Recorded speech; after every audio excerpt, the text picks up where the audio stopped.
नमस्कार मित्रांनो, मी गोपाळ आखेबळे. मित्रांनो, पशुसंवर्धन विभागामार्फत मित्रांनो शेळी, मेंढी, गाय, म्हैस त्याचबरोबर कुक्कुटपालन योजना सुरू आहे. मित्रांनो, या योजनेसाठी ऑनलाईन अर्ज सुरू झालेले आहेत. ऑनलाईन अर्ज कशाप्रकारे भरायचा, त्याचबरोबर मित्रांनो ऑनलाईन अर्ज भरण्यासाठी कुठकुठले डॉक्युमेंट तुम्हाला लागतात, याची सर्व ए टू झेड माहिती आपण आजच्या व्हिडिओमध्ये पाहणार आहोत. तत्पूर्वी आपण चॅनलवरती नवीन असाल तर कृपया चॅनलला सबस्क्राईब करून ठेवा. अशाच प्रकारची माहिती आधारित व्हिडिओ आपल्यापर्यंत पोहोचत राहतील. तर पाहूया मित्रांनो या संदर्भातली सविस्तर माहिती.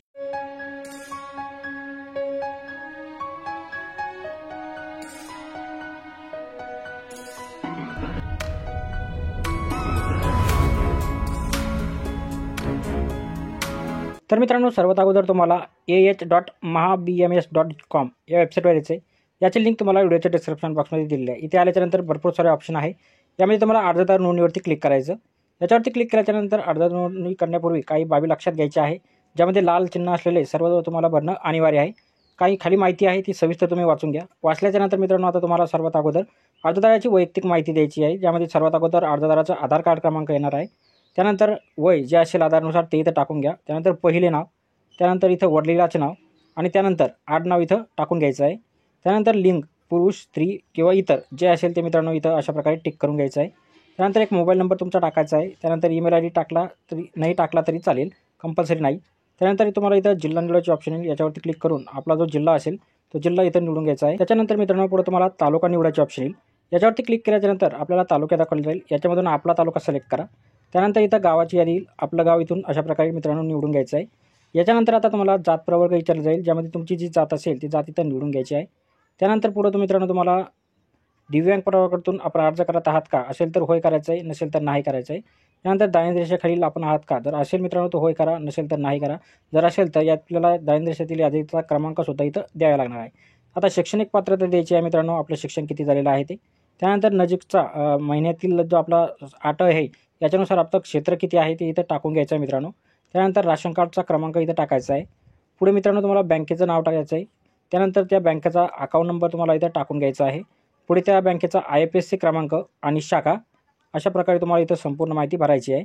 याच्यानंतर आता अर्जदाराचा फोटो जो आहे तुम्हाला 80 KB पर्यंत अपलोड करायचा आहे. याच्यासाठी चूज फाईलवरती क्लिक करा. जिथं फोटो अपलोड करायचा असेल अशा प्रकारे मित्रांनो अपलोड करून घ्या. फोटो अपलोड झालेला आहे. आता अशाच प्रकारे तुम्हाला स्वाक्षरीसुद्धा अपलोड करायची आहे. चूज फाईलवरती क्लिक करा. जिथं कुठेही स्वाक्षरी असेल मित्रांनो सेव्ह करेल तिथून मित्रांनो अशा प्रकारे ते अपलोड करा. पाहू शकता फोटो आणि स्वाक्षरी अपलोड झालेली आहे. आता अर्जदाराची कौटुंबिक माहिती भरायची आहे.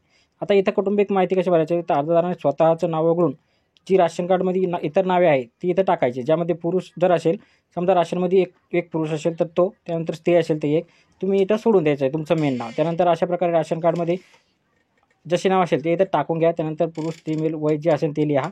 अशा प्रकारे संपूर्ण इथं तुम्हाला भरायचं आहे. त्यानंतर नियमावटी इथं टाकून घ्यायचं आहे.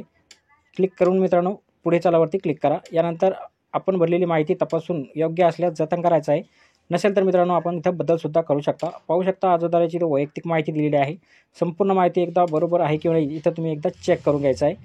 यासाठी मित्रांनो तुम्हाला खाली स्क्रोल करायचं आहे. खाली स्क्रोल केल्याच्यानंतर कौटुंबिक माहितीसुद्धा तुम्हाला इथं दिलेली आहे.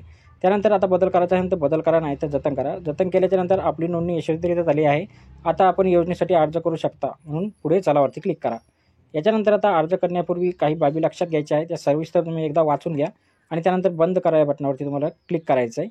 क्लिक केल्याच्यानंतर आता हा अर्ज तुम्हाला दिसेल मित्रांनो. यामध्ये तुमची संपूर्ण माहिती अर्जाची जी भरली होती ती दाखवेल. आता तुम्हाला मागणी करायची आहे, तर मागणी करायसाठी मित्रांनो आपण कोणत्या योजनेसाठी अर्ज करायचा आहे, तर पाहू शकता इथं राज्यस्तरीय योजना दुधाळ गाई म्हशी आहे. त्यानंतर कुक्कुटपालन आहे, शेळी मेंढी गट वाटप आहे, जिल्हास्तरीय तेलंगणा वाटप आहे. तुम्हाला जी योजना लागते त्याच्यावरती तुम्हाला टिक करायचं आणि काही प्रश्नाची उत्तरे तुम्हाला आता इथं द्यायची आहे, ज्यामध्ये अर्जदार महिला बचत गटाचे सदस्य आहे का, असेल तर होय, नसेल तर नाही. भूमिहीन आहे का, असेल तर होय, नसेल तर नाही. अर्जदार 1 हेक्टरपर्यंत अल्पभूधारक आहे का, असेल तर होय, तर असेल तर किती हेक्टर क्षेत्र तुमच्याकडे आहे ते टाकून घ्या. अर्जदार दारिद्र्य रेषेत आहे का, असेल तर होय करा, नसेल तर नाहीवरती टिक करा. त्यानंतर अर्जदार जो आहे मित्रांनो दारिद्र्य रेषेखालील आहे का, जर असेल तर होय करा, नसेल तर नाही करा. त्यानंतर सुशिक्षित बेरोजगार असेल तर या होय करा, नसेल तर मित्रांनो नाही करा.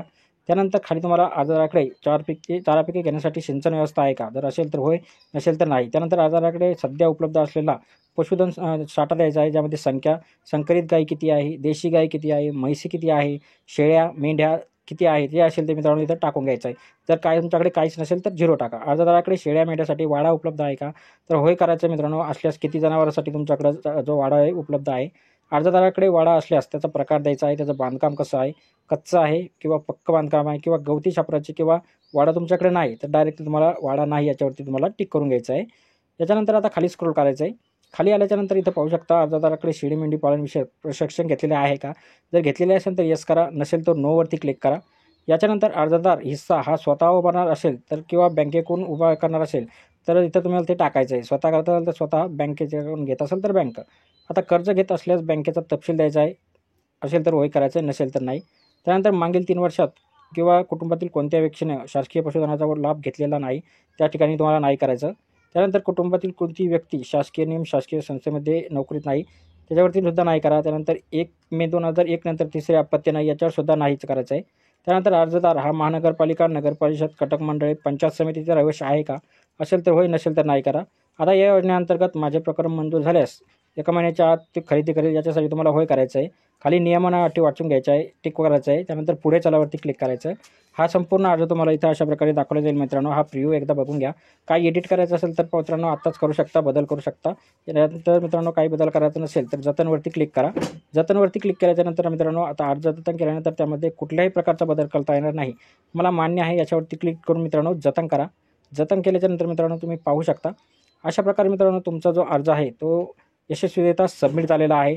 तुम्हाला इथं अर्ज क्रमांक दाखवेल, तो अर्जदाराचं नाव, मोबाईल नंबर, आधार क्रमांक, दिनांक आणि कुठल्या योजनेसाठी अर्ज केला आहे ती सर्व दाखवेल. आता प्रत काढावरती क्लिक करून मित्रांनो आपल्याला याची प्रिंट काढून घ्यायची आहे. तर भेटूया मित्रांनो पुढच्या व्हिडिओमध्ये अशाच एका नवीन माहितीसह. तोपर्यंत व्हिडिओ आवडल्यास व्हिडिओला लाईक आणि शेअर करा. धन्यवाद.